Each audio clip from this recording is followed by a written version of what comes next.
nag-talent ako sa basketball. Noong 14 years old ako. Nagsimula akong basketball, natuto ako mag-practice, mag-training, mag-hard work.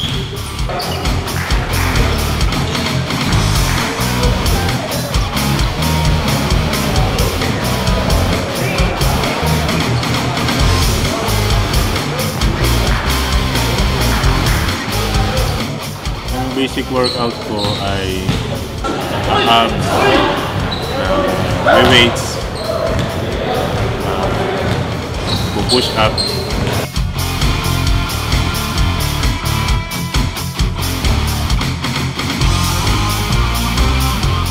Pag may laro sa ibang lugar, sa out of town game, dito sa Pilipinas ang gusto ko sa lugar ng Davao kasi tahimik, mababait din yung mga tao at may disiplina.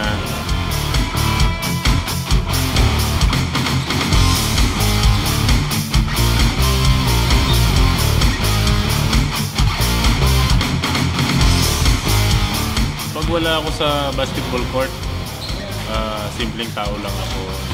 Simple lang manamit, simple lang kumilos.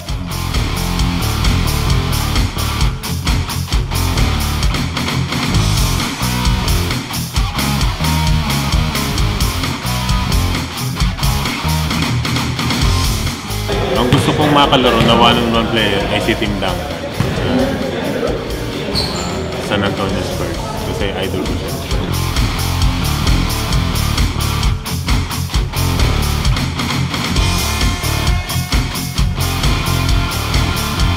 Ang mahirap na bagay sa paglalaro sa PBA yung expectation sa'yo. Kasi kapag nakapag-establish ka na ng isang position at mataas yung expectation sa'yo, kailangan palagi kang magpakita, kailangan palagi kang may ma-accomplish at magawa mo yung inaasahan sa'yo at ina-expect sa'yo. Kailangan palagi mo siyang ma-deliver.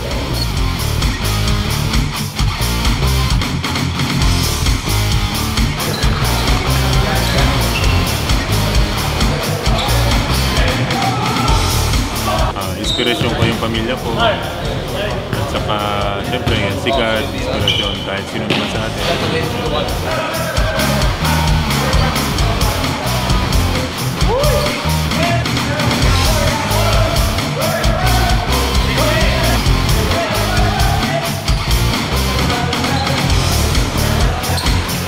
Siguro ang naging role model ko habang lumalaki ako ay ang daddy ko.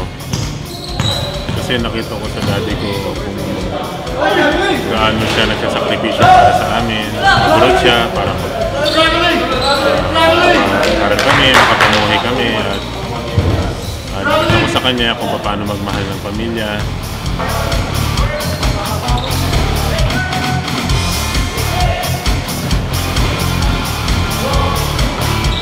Ang gusto ko lang ma-achieve, gusto ko lang bago ako mawala dito sa mundo, nakita ko maayos yung pamilya ko or kung meron man akong apo, nakita ko maayos yung buhay nila. Yun lang gusto ko ma-achieve sa buhay.